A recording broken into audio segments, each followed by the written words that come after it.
Koumei and the Five Fates is a story about the future, about probability. It is a story about dreams and what it means to dream about a better tomorrow. Tenno, recently I have been plagued by strange visions of the infestation. They're warnings from Koumei herself. I'm sure of it. Kruna Meta, come see me in Cetus. Together, we can overcome a terrible fate. Be well. Before we begin, allow me to introduce Koumei. She has been called the Gambler Frame, she has been called the Geisha Frame, she has been called an F-tier Warframe, but the inspiration of her design is so much more than that. Koumei is ukiyo-e. The stage of history is set in the 19th century, the latter half of Japan's 200-year isolationist period called Sakoku, under the Tokugawa Bakufu, the government established by Tokugawa Ieyasu at the end of the Warring States period. Japan, as it so often does, has redefined itself. The samurai are no longer a warrior class, but a class of state bureaucrats. The capital city, Edo, has transformed from a city of a few thousand to a sprawling metropolis. With this extended time of peace, the merchant class has risen to wealth and prominence on par with the imperial nobility. Wealth acted as a displacement of honor. The samurai were supposed to be this revered class at the top of society, but their world was stuck in the old, wartime Japan. Their wages were still paid in bags of rice. If a samurai did not serve a wealthy lord, they were themselves often impoverished or even itinerant, ronin. Even after the Bakufu officially separated the social classes into a defined hierarchy, nobility at the top, samurai, artisans and craftsmen, peasants, and merchants at the bottom, the law could not outpace the rule of wealth. Edo was the city of wealth, of hedonism, arts, and pleasure. So long as you have money, you could enjoy theater, dance, Shinto and Buddhist ceremonies, drinking, opium, music, gambling, art, and prostitution to your heart's content. Poets and artists described the time as living in a floating world, the ukiyo, and the arts that drove this world are called ukiyo-e. Koumei's visual design captures all of this. In case you were not aware, Koumei's design is the first clue to her Japanese cultural heritage. Her body is a yukata. Her accessory is a very flashy obi. Her alternate helmet is called ORIHIME, after the Princess of Heaven, whose story we covered in my video on Citrin's Last Wish. You can watch the Tale of Tanabata machinima I made, either using the card in the upper right corner or using the link in the description. Her abilities each capture one aspect of the floating world. Kumihimo is Koumei's ability to send out a string that fills the level with elemental threads.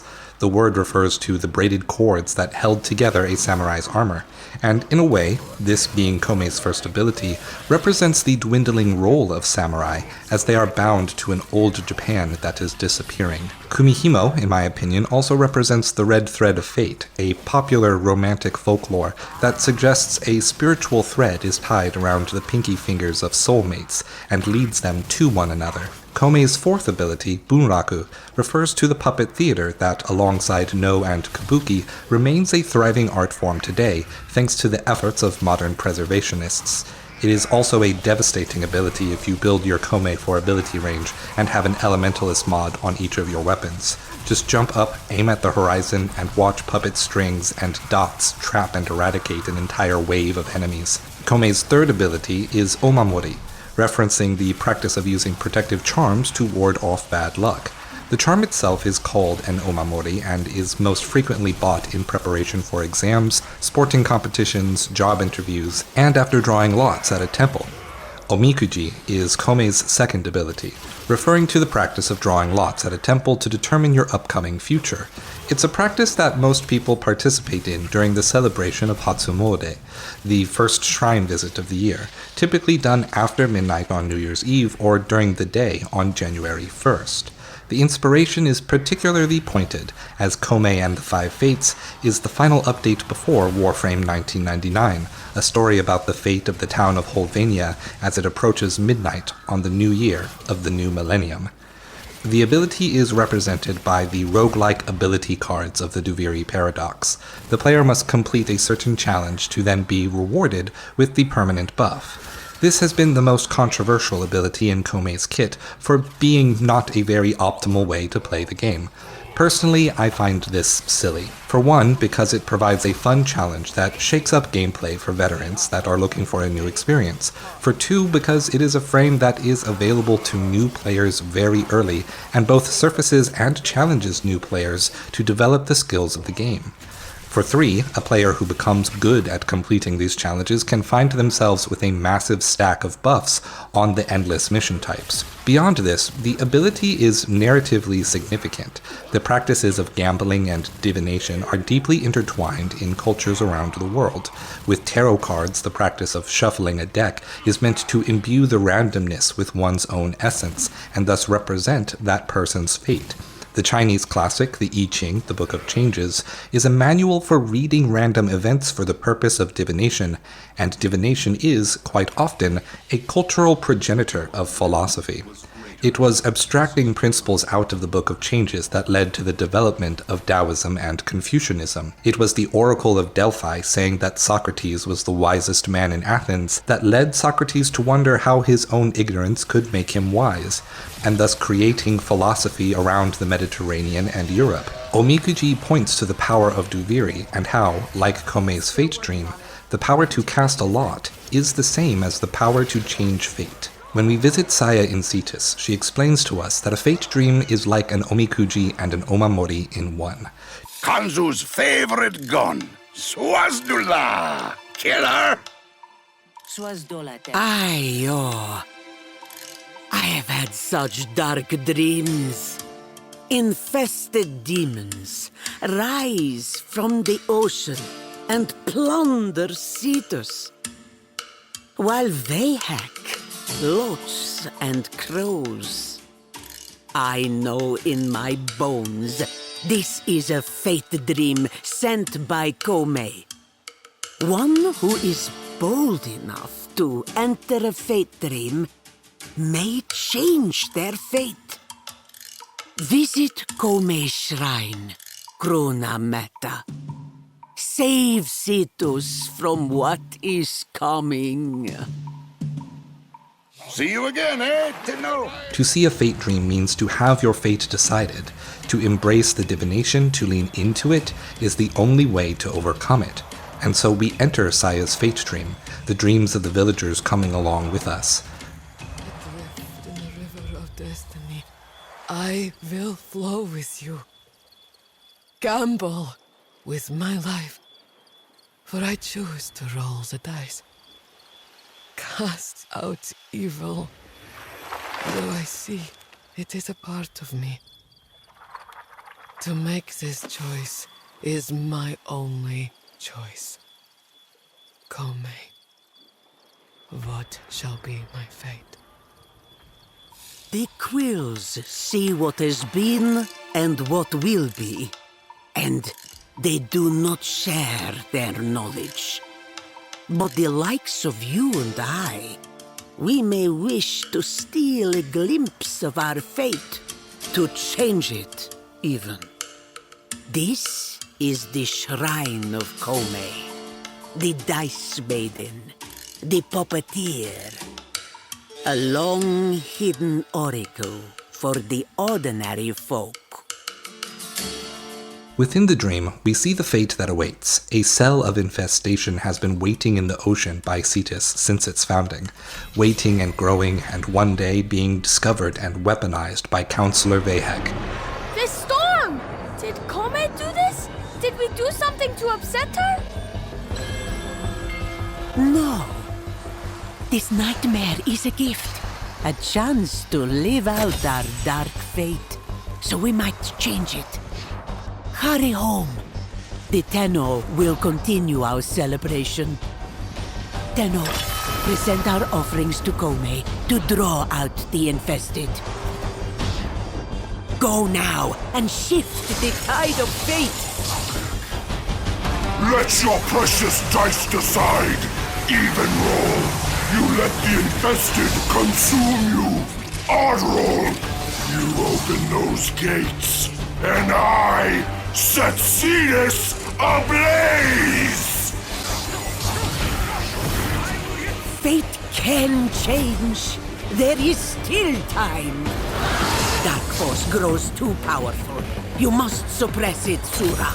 We cannot prepare offerings like this. By collecting the Austron's offerings, we both draw out the source of the infestation and gain the power needed to defeat it. As we do, Vehek yells that the effort is fruitless, calling on the Oni, which in Japanese culture is something like an ogre or an orc, depicted as being primitive people with horns, loincloths, and large clubs. Outside of folklore, stories of Oni were often used by people to disparage different clans or villages as barbaric and lesser. They were stories used to engender a culture of hatred for different demographics within Japan. By defeating the dream's concept of the Oni, we do not destroy the infestation, but lull it back to sleep, creating a world wherein Vehek is never given the chance to stoke the conflict in the first place.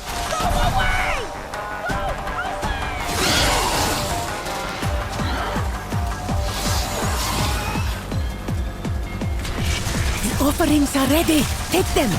A shift in fate is hard won. Hold firm. We now face misfortune given form. You pray to nonsense!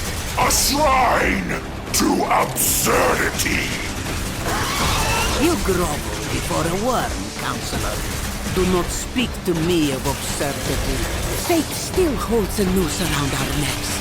You must not falter now! Legends of old say that the night is darkest before the dawn, Zura. And in this horrible story, I know its truth. The Oni is upon us. Take courage, Zura. Make the offerings in Cetus's name. The demon Oni is too powerful, but with Koumei's aid, we double our strength. Hurry now! Bring more offerings to the shrine. Fate can be changed. It can't end like this! Wake up, Oni! What's wrong with you? More infested sleep within your very walls. Soon, they too will awaken, smug little peasants. I will pick over the ruins.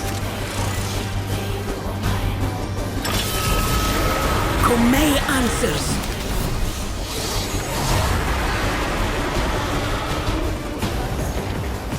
And so, this dreadful vision is just an old woman's dream. Let the waters be peaceful. When the dream is lifted, we may revisit Koumei's shrine, and Saya will tell us of Cetus's history and how Koumei's blessings are intertwined with Cetus's thriving. Cryptically and poetically, Saya's explanations paint a picture of how casting Koumei's dice is not so much a matter of suddenly coming into fortune, but of never giving up, of choosing to weather the storm and try again. For so many years, her shrine was thought lost. And yet it was here, hidden from view, all the time. There is always hope. You know the little bog that skitters over the water's surface? The dancer on the unknown deep? Koumei knows him. He sends us messages from her. If we have the cunning to read them, little by little, our efforts shape our fate. Just as the waves wash at the stubborn rock, we see nothing. And again, nothing. Until all at once, with the sound of thunder, the plain truth is laid bare. When Hyluk and I were young, she told me tales of fishing alone after dark. How she would hear strange knockings on the underside of her boat. So often it is the children who truly know, while the adults scoff.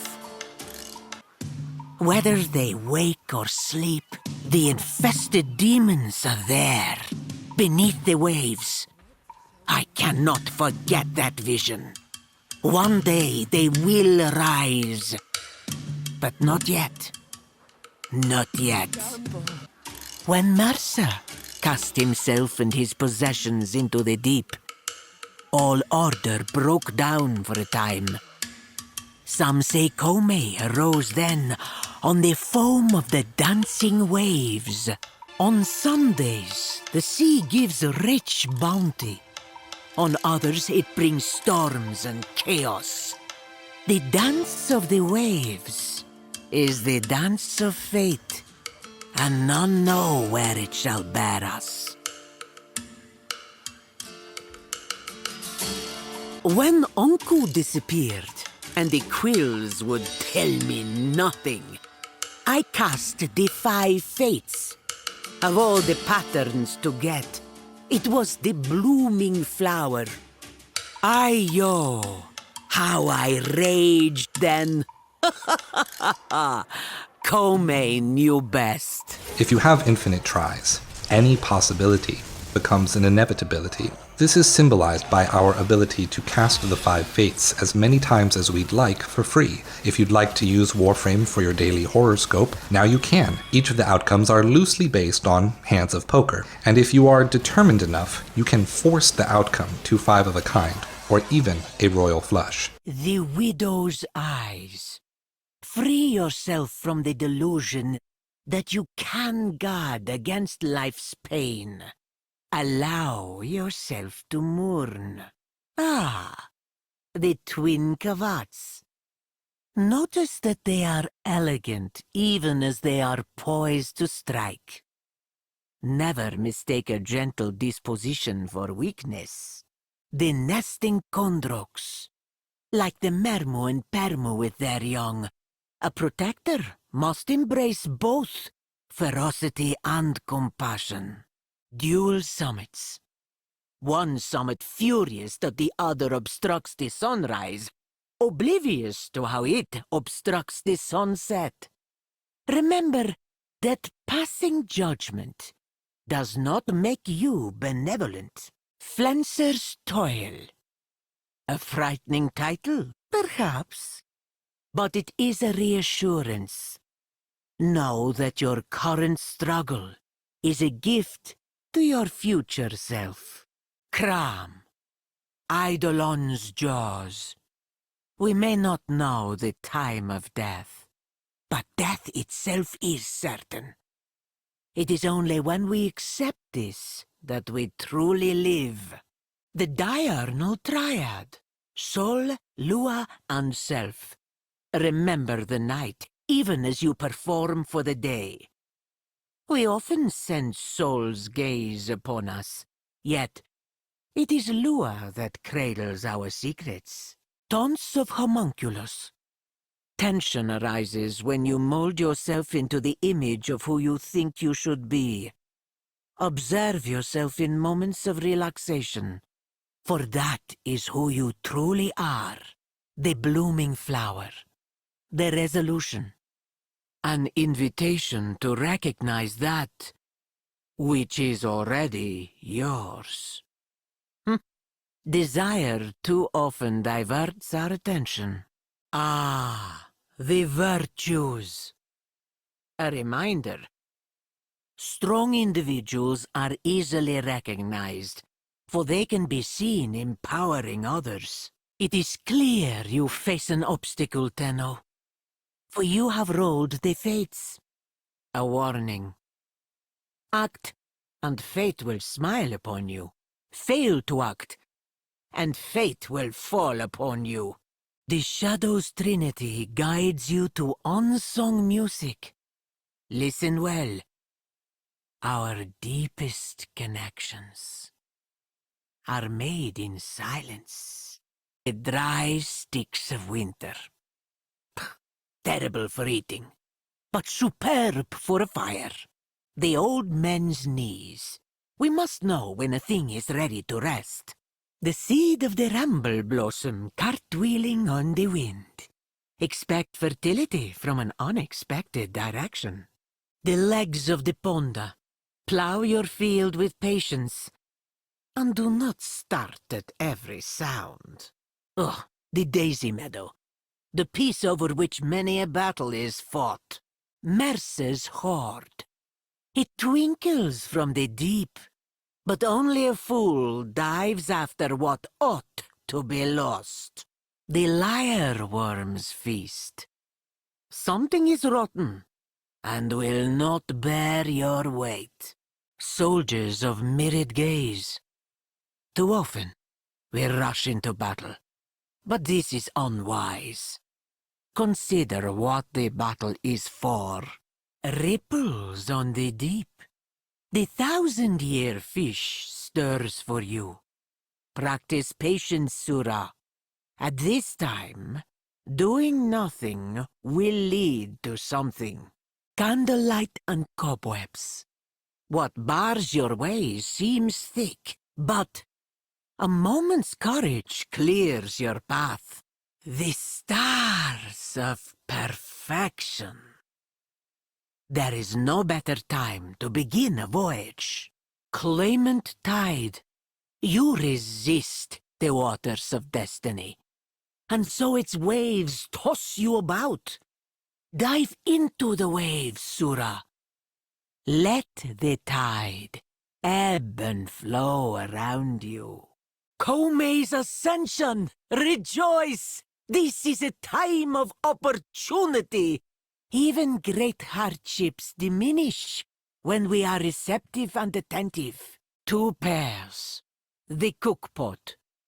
It is good to master your fate, but practice patience. Mind the heat. Boil too long, and you will evaporate. Yo, my poor Librak. You descend the stairway to perdition.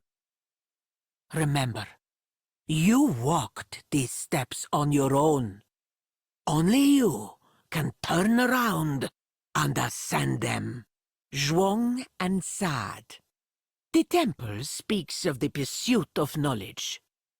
You must forgive yourself for not knowing what could not have been known before.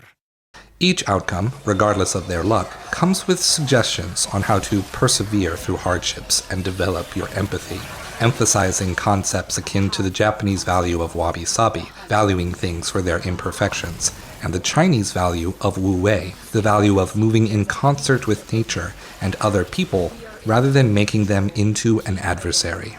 Before we go, the last part I would like to highlight are the lyrics of Koumei's theme song, itself acting not so much as an explanation of Saya's fate dream, but of the events to come in WARFRAME 1999. The first lyrics of the song reads as follows: Kono toki wo matte ita. There is no subject I in this sentence. Though the subject I can be assumed by the audience, let's leave it out for now. The verbs of the sentence, matsu, to wait, and iru, to be, are also in the te form progressive past tense conjugation, meaning that something is currently happening in the past. So to translate the sentence, it would read something like, this time that has been waited for. The next lyric is, omae no unmei wa shitteiru. This line shifts the verbiage to the progressive present tense te form for the verbs shiru, to know, and iru. Very rudely spoken, as you are saying the subject you with the word omae. But the particle wa, instead of wo, makes the first clause a subject rather than a predicate. So whereas some people have translated this line as, I know your fate, it reads instead, your fate knows. The rest of the lyrics are a bit more straightforward. Nigemichi wa nai. There is no path to run. Kore ga omae no owari da. This is your end. Omae no yume wa genjitsu to natta. Your dream has become real.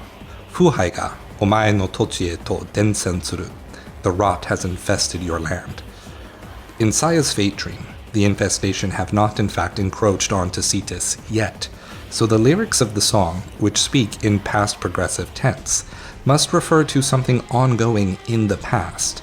This is why I think the lyrics of Koumei's song are about 1999, and in fact are for the drifter and the operator.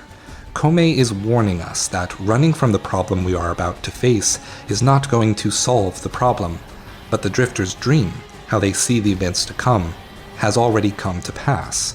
It is already written into fate. All that's left for it to actually happen is for the drifter to embrace the struggle and try again. Thank you for watching, my friends. Just as Koumei and the Five Fates was a very small, a much smaller update than what we were getting throughout the rest of the year, this video also ended up being a little bit smaller, a little bit less information dense, less lore heavy than the other videos have been this year. But I wanted to make sure to get it done so it didn't get lost in the shuffle while I was preparing to start writing the Warframe 99 video. On screen, you're going to see the names of my Patreon supporters. If you liked this video and if you would like to help support the channel and the creation of these videos like these fine folks have, you can also become a Space Ninja over on the SocraTetris Patreon page, link in the description, or at patreon.com/SocraTetris. Thank you for watching to the end, and I'll see you next time in 1999.